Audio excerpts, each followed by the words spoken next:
So, as you know, we are finishing up Judges today, and let me tell you, it is not going to be a pleasant ride, okay? I don't know if you know this, but sometimes in the Bible, there are no good people. They're just bad people that God's warning us about, okay? So whether you're watching online or you're here in person, here's the thing. Samson's the worst judge. I know when you learned about Samson in your children's church, certainly not our children's church, but in some fictitious children's church that you may have gone to prior to now, or in your kids' Bible reading, whatever it was, you may have thought, wow, Samson's like a superhero. He's strong and he can do all this awesome stuff, and he does this awesome stuff for God. If you read the 4 chapters in which Samson's story is contained, you're going to be disappointed. Because Samson, we're just going to say it, Samson kind of sucks, okay? He just is kind of not great. I want to start out by saying Samson is a bit of a tragic character. He's a bit of a tragic character. And as you read the story, this biblical telling of the story of Samson, as you knew from last week, as we talked about, he has this Nazirite vow placed upon him. The angel of the Lord appears before his parents, Manoah, and his wife. For some reason, she doesn't get a name in the story, and says, your son is going to be a Nazirite from birth. So basically, here were the 3 things he could not do. He couldn't drink alcohol or have any fruit of the vine, is what the scriptures say. He could not be around corpses, and he could not cut his hair. Those were his 3 rules. And let me tell you, he's going to break all 3 of them most likely, and for sure 2 of them by the end of the story. So these are the things that are happening. And we're going to see Samson's story, and I'm going to summarize the first 2 chapters, and then we're going to read a lot of the last chapter, chapter 16. Here's the setup. Samson comes on the scene, and you're like, all right, we've got a new hero to start the day. What is he going to do? Because the Philistines are oppressing the people of Israel. He's going to do something awesome, right? He's going to do something fantastic. No, he's wandering around staring at Philistine women. That's what Samson is doing. That is his entire purpose for what is going on in the first. This is the first sentence, the first thing that we hear that Samson ever does. One day when Samson was in Timnah, one of the Philistine women caught his eye. That is chapter 14, verse 1. This is the setup to Samson. He's not a hero, but he's going to be used by God. Now, one of the things that's interesting when you read into what is going on in this story is that Samson, this line here, you're going to see things multiple times where it's some form of, based on the translation that you're reading, the idea of he sees something. And the point of the author of Judges pointing this out is he's trying to tell you Samson is driven by this. He's driven by his eyes. He's driven by his feelings. He's not driven by faith. He's not driven by the God who is empowering him to do the work that's happening. No, he is motivated by his passions. And Israel doesn't necessarily need a Samson character right now. They need like a Jesus character right now. They need a good judge, a true judge. And as the story is going to continue on after this, and we're going to kind of skip over this whole part, but they're going to go into the kings, and then the kings are going to do the same thing that the judges did. The judges messed up and were worse and worse as we went, and the kings are basically worse and worse as we went. Unless you're from Israel, then they're worse the whole time. And this is the trajectory that's happening, but ultimately it arrives the true king, who is Jesus, who is the true judge, who is the most important thing. That's who they need. But who do they get? They get Samson. So, Samson basically goes, he sees this woman in Timnah. He's like, I want her as my wife. So he goes back to his parents, and he says to his parents, get her for me. It's not a very good system.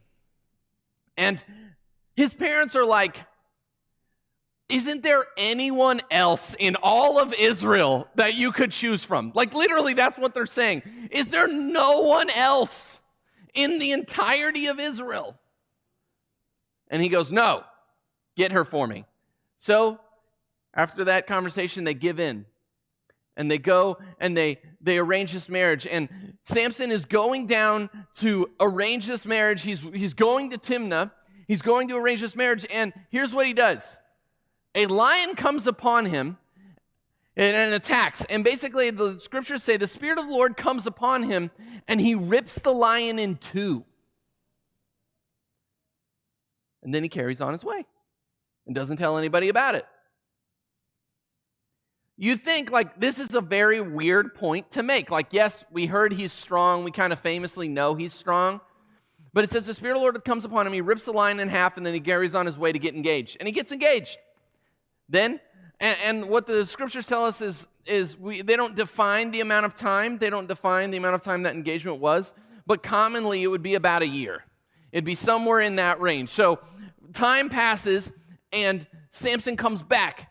And he's like, hey, I want to go visit that dead carcass of the lion that I ripped in half. Let's just make a quick detour on the way to my wedding, which again is weird. He goes there, and here's the interesting thing. He approaches it, and he discovers that there's bees and there's honey inside of it. So what does any normal person do?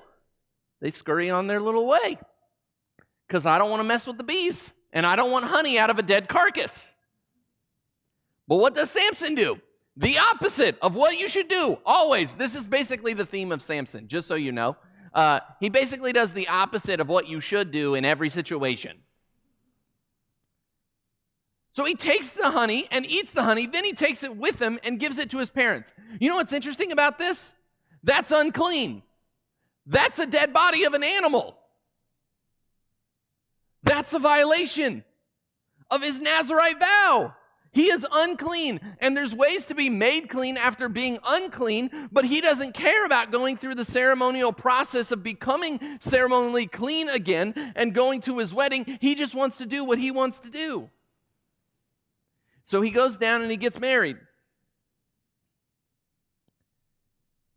Then, since he's getting married to a Philistine woman, it says that they give him like 30 companions. Think of this as kind of like your wedding party. But if your wedding party was composed completely of your enemies who don't like you, okay? That's basically what happens here. That there's 30 Philistine men that are like his wedding party. And as all good grooms do, you get married, and then you wager with your groomsmen for 30 linen, like pieces of linen clothing. He's like, hey, okay, here's the deal. I will wager you. You guys owe me 30. I will give you 30 linen clothing, that clothing made of linen. I'll give you that if you can solve my riddle. But if you can't solve my riddle, you owe me 30 pieces of linen clothing. So they're like, deal, let's bet Samson. Again, weird. I don't know what's going on. The wedding ceremony would have lasted like 7 days. That's kind of the culture of what's going on, so it would have been going on for a while. And here is his riddle. So he said, out of the one who eats comes something to eat. Out of the strong came something sweet. Of course, this isn't a fair riddle because it's a one-time occurrence. Like, how often have you heard of bees living inside of the dead carcass that you've just ripped in half of a lion? Like, it's not really a fair riddle. So here's what the scriptures tell us. 3 days later, they were still trying to figure it out.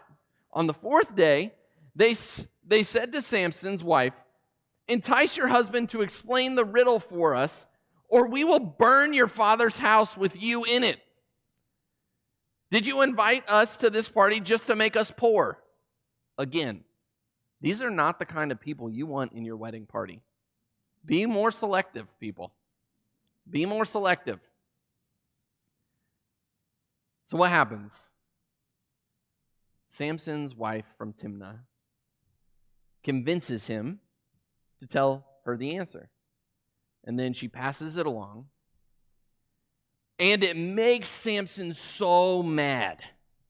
It makes him so mad that he goes out and he finds 30 Philistines, kills them, and gives their clothes to his groomsmen. That's what he does. Out of revenge, out of anger, he goes out. He does not set the people of Israel free by doing this. He doesn't free the oppressed. No, he just does it because he's mad. So he does this, and then he goes and lives with his parents because he's mad. And the scriptures tell us that though God is not ordaining these actions, he's allowing them to happen so that he can bring about the downfall of the Philistines. And here's an important point to make. Had Samson acted like a righteous human being, God would have been cool with that. He'd been fine with it. He wouldn't have been upset that Samson wasn't acting like an idiot. He'd been just perfectly fine with it. And he would have used that too. Now, here's an interesting point that commentators made. Because it's a 7-day wedding festival, they're saying that it's possible, maybe even likely, based on Samson's other actions, that this would be his second violation of his Nazirite vow. This is the one we cannot know. We don't know if he did or did not. But commentators believe that this is maybe the moment where he breaks the alcohol vow. There's no way for us to really know because we weren't there, and there's no video footage of Samson at his wedding. But this is the second possibility. So now I want to skip forward to now we're in chapter 15. Chapter 15 is the end of kind of the pre-story, and then we get into the famous like Samson and Delilah, even though Delilah is only in like 5-6 verses of the entire story. Here's what happens. Samson cools off, and he decides to take a goat as like a gift for his father-in-law, and he goes back to be with his wife. Only to find out that his father-in-law has given his wife to his best man. And then the father-in-law offers the younger daughter to Samson. And he goes, she's better looking anyway. These people are terrible. If you read the story of Samson, everybody's dumb. Okay? If anybody's trying to make excuses for these people, I'm sorry. They've missed the mark. So they do this, but Samson maybe does one of the better things of his entire life and goes, no, that's not good enough for me. Well, he did something right. Good. Okay, we've got that. He's going to screw it back up again just in like 2 seconds. So he gets so mad. He gets so mad that he captures 300 foxes, ties them in pairs, their tails together, puts a torch in it, and then sets them loose on the grain fields of the Philistines and burns all their crop to the ground. You know what you were not allowed to do according to the Jewish law? Burn somebody's food. You had to pay restitution for that if you did that. And yet Samson does it anyway because he's mad. So then, 1,000 Philistines go approach Judah and they're like, hey, give us Samson. We don't like what he's doing. And they're like, what did we do? We didn't do nothing. We'll go get him for you. And then Judah goes and approaches Samson and goes like, hey, we're going to hand you over. Don't you know that the Philistines are the rulers over us? One, this is a moment where you're like, okay, Judah, you have been so far oppressed. You've been crushed so hard that you don't even remember that God is the ruler over you. It's not the Philistines, it's God. So then, they tie him up. Samson strikes a deal with them where they're like, don't kill me, but tie me up and deliver me to them. So he gets delivered to them, breaks the ropes in front of them, picks up a jawbone of a donkey, and kills all 1,000 of them.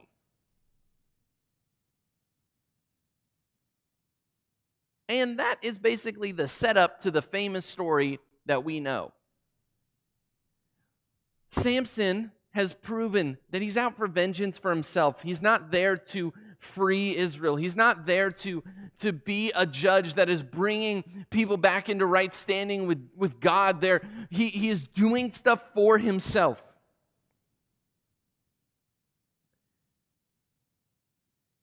Then the story of Samson makes a familiar turn in chapter 16. Samson goes all the way to Gaza, which is a Philistine city, and he goes there deliberately to visit, as I'll say, a lady of the night. Spends the night with her, realizes he's probably going to get killed because he went into the center of a Philistine city to do this, which one is sinning. But on top of that, he goes to the center of the city, knows people are out to get him. He then wakes up, grabs the city gates, carries them 40 miles up a hill, and plants them in front of Judah. And this is what sparks the Philistines' next move. The Philistine leaders are mad. There's like 5 lords of the Philistines. They're the rulers of the Philistines, and they're mad.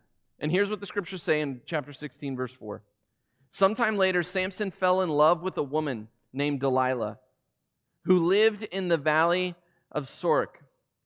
The rulers of Philistines went to her and said, "Entice Samson to tell you what makes him so strong and how he can be overpowered and tied up securely. Then each of us will give you 1,100 pieces of silver." Now here's the deal. That's a lot of money. They are offering her a fortune to betray Samson. Notice that this is the 3rd woman in Samson's story. He's not married to this woman. It's ironic that we forget that like he's married to one woman early. And I forgot to tell you this, but after he burns down the fields, the Philistines decide it's easier to take vengeance on Samson's wife and father-in-law than on him, and so they kill them. They burn them alive, and then that's when Samson does all that stuff with the jawbone of the donkey.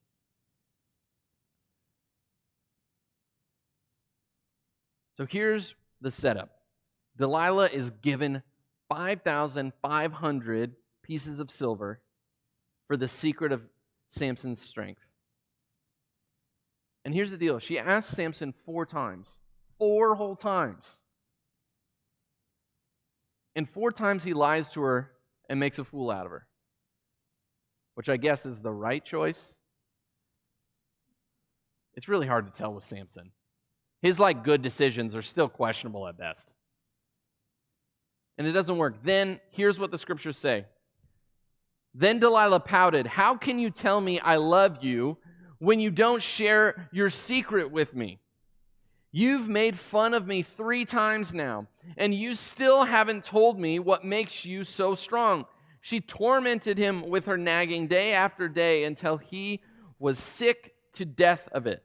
Finally, Samson shared his secret and said, "My hair has never been cut," he confessed, "for I was dedicated to God as a Nazirite from birth." So, one of the interesting things that commentators point out at this point is Samson actually knew about his vow, because up until this point, we don't really know for sure because he has not been acting like it at all. He does know about the vow. Okay, so he knows he's been intentionally breaking it. "If my head were shaved, my strength would leave me, and I would become as weak as anyone else." Delilah realized he had finally told her the truth, so she sent for the Philistine rulers. "Come back one more time," she said, "for he has finally told me his secret." So the Philistine rulers returned with the money in their hands. Delilah lulled Samson to sleep with his head in her lap, and then she called in a man to shave off the 7 locks of his hair.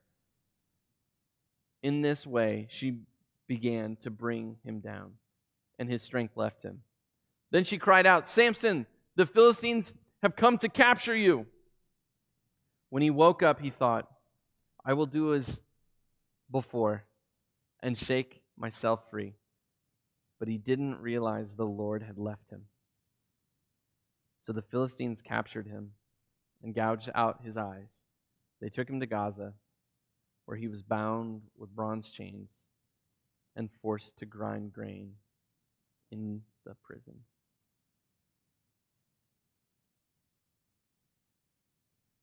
This is the last violation of his Nazirite vow. His hair's been cut, and he is defeated. I think it's interesting, one of the most tragic lines in all of the Bible is found right there. But he didn't realize the Lord had left him. He didn't know it. He had violated his vow over and over again, and the Lord was gracious to him. And yet, in that moment, the Lord had left him.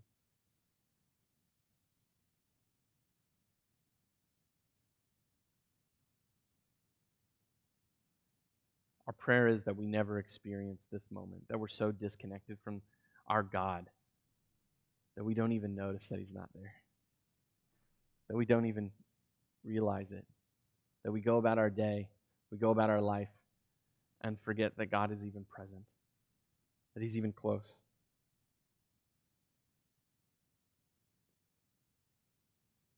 And here's the thing. The Lord never abandons us. The truth is, we abandon the Lord. He doesn't leave us. We choose to leave him.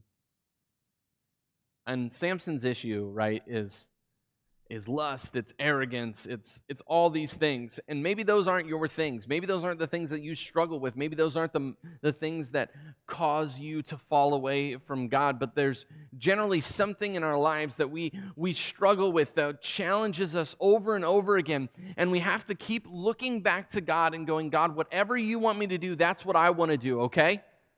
I know that I mess up and I make mistakes and I miss it, but I'm going to follow you with everything. I'm going to follow you with all that I have.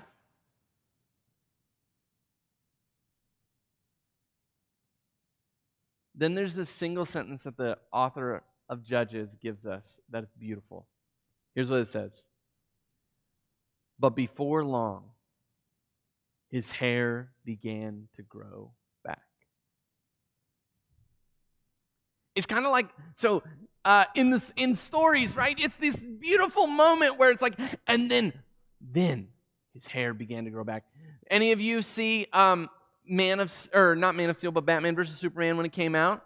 And spoilers, but it's been out for a long time, so I don't care. Superman dies in it. And then at the very end of the movie, they bury him in the ground, and you see the dirt rise off of the casket. It's this moment where it's like, hey, he's not going to stay dead. Just so you know, he's not going to stay dead. And this is the moment in this story where it's like, oh yeah, you remember? You remember now? Samson isn't going to be defeated here. This isn't going to be the end of the story because there's some little undertone that we haven't been seeing the whole time. There's these little things that we haven't been witnessing that we're not privy to because we don't live in that culture. We don't know the gods of the surrounding areas or who they are or what's going on. And here's what the scriptures tell us in chapter 16. The Philistines' rulers held a festival offering sacrifices and praising their god Dagon. They said, our God has given us victory over our enemy Samson. When the people saw him, they praised their God, saying, our God has delivered our enemy to us. The one who killed so many of us is now in our power. Half drunk by now, the people demanded, bring out Samson so we can amuse us. He can amuse us. So he was brought before the prison to amuse them. From the prison to amuse them. And they had him stand between the pillars supporting the roof. Here's an interesting fun fact. This isn't the Philistines' original god. It's them doing what the people of Israel had done with Baal and the Asherah poles for years. It's them pulling in somebody else's god. If you were to venture to guess what Dagon was the god of, based on the story, what would you guess? Any guesses? You have your mask on, so you can shout it out.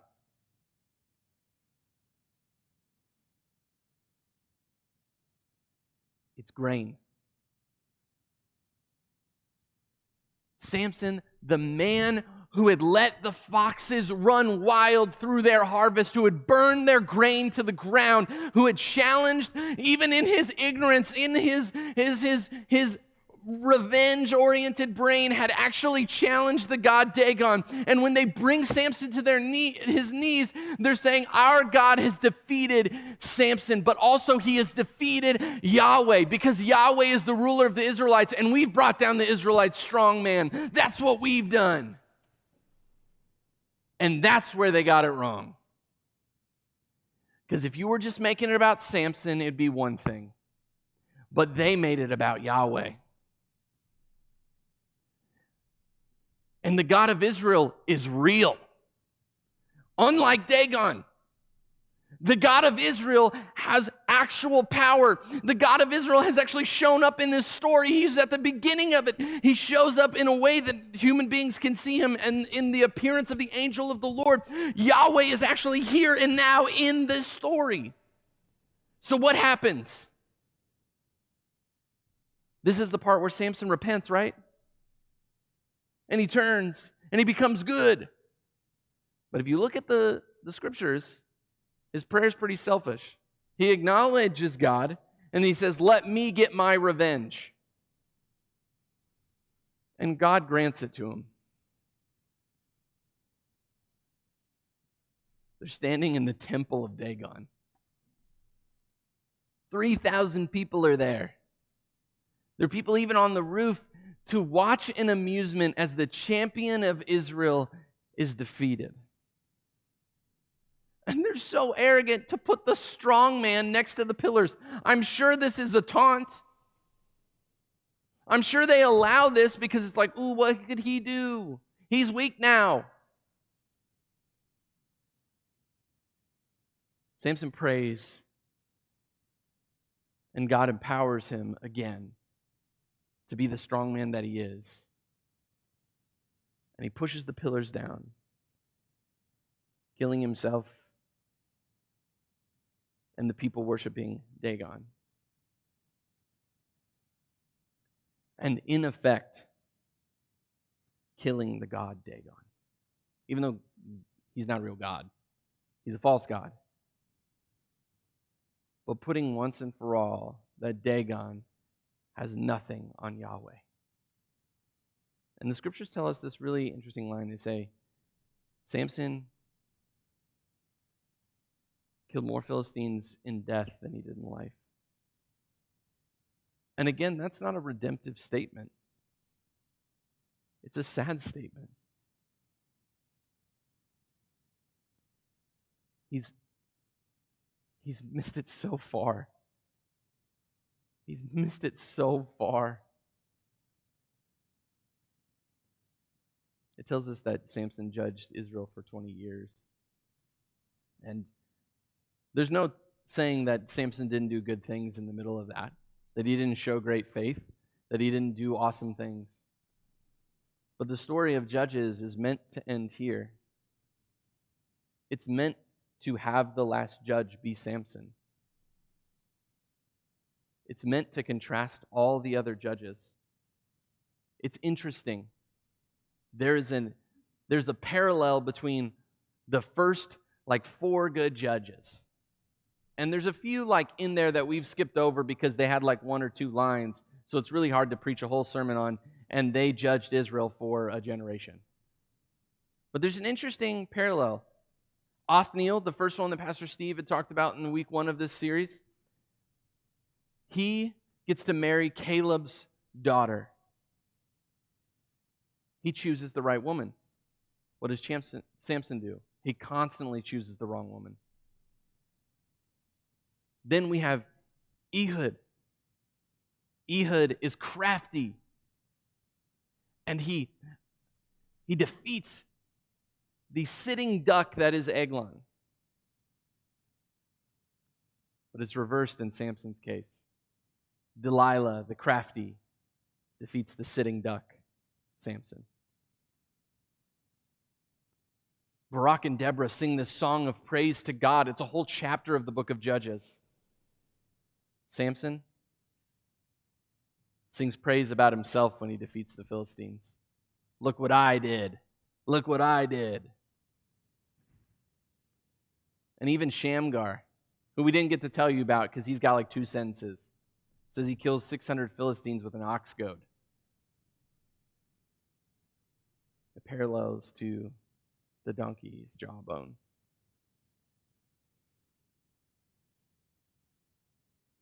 This is the tragedy of the book of Judges. The point is that it ends here. And over the next 5 chapters, we're going to see Israel take an absolute deep dive into depravity. They will do the worst things that you may read about in the entire Bible. They're awful. They're terrible. And the whole point of the book of Judges is that when you turn from Yahweh, when you turn from God, when you choose to be okay with other things, it may not lead you down the path immediately. It may not get you to the total depravity that is the end of Judges overnight, but it will slowly but surely roll you down the hill, just like the Judges get worse and worse and worse and worse and worse and worse until we're left with Samson, and then we're left with no judge.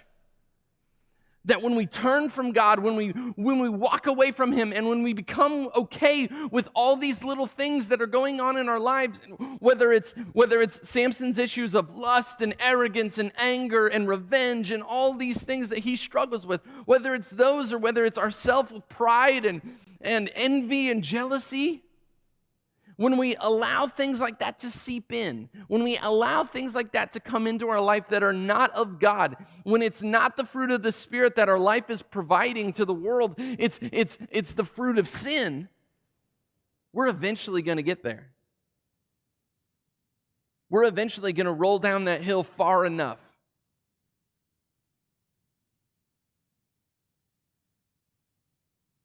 But here's the beauty. After Judges is finished, we get these books, 1st and 2nd Samuel. And Samuel really is the last judge. He's a prophet. And he's intentionally left out of the book of Judges because they want us to get there.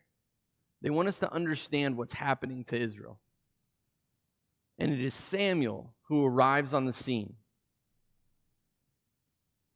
And he has all these wonderful things happen, and then he sets up the monarchy because the people of Israel still don't get that God is the one that's supposed to be ruling over them. And then that monarchy fails time and time again. And the true king comes. The true judge arrives, the Messiah. And you know the famous name that he's called at Christmas, though he should be called this all year round. Emmanuel, which means God with us. That's what Yahweh was trying to get them to understand the whole time. What God was trying to get them to understand the whole time is that I'm here with you. I'm not leaving you on your own. If you would just turn to me, come back to me, and I will make things right.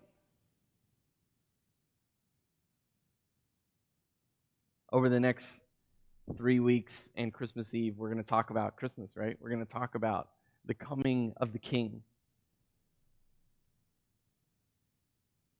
And the whole point of the book of Judges is that we're going downhill when we trust in ourselves.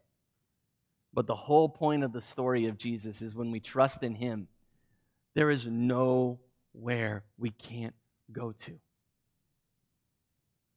When we're in line with who Jesus is, He will accomplish great things through us. He will accomplish mighty things through us. No good can go undone in the world when we're following Jesus. Good sprouts forth. positive things that we long for in this world come from following Jesus, because Jesus is the ultimate shower of respect to people around us. He says, love our neighbor as ourselves. That sums up pretty much everything, because he defines neighbor as everyone. So even though the book of Judges ends in tragedy, it is the setup, it is the precursor to the true king arriving. We just have to be looking for him, because the people of Israel were not looking for God. It's where they went wrong. Always keep your eyes fixed on the king. That's kind of the cool thing about, we were singing it as well. Through it all, my eyes are on you. It's weird parallel to Samson, whose eyes are always on other things. If we keep our eyes on the king, we keep our eyes on God, we're going to be all right. The band's going to come. We're going to sing one last song. But let's pray. God, keep our eyes fixed on you. Keep our eyes fixed on what you want. Keep our eyes fixed on being like you.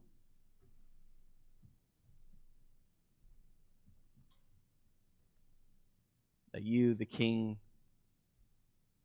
would reign in our lives.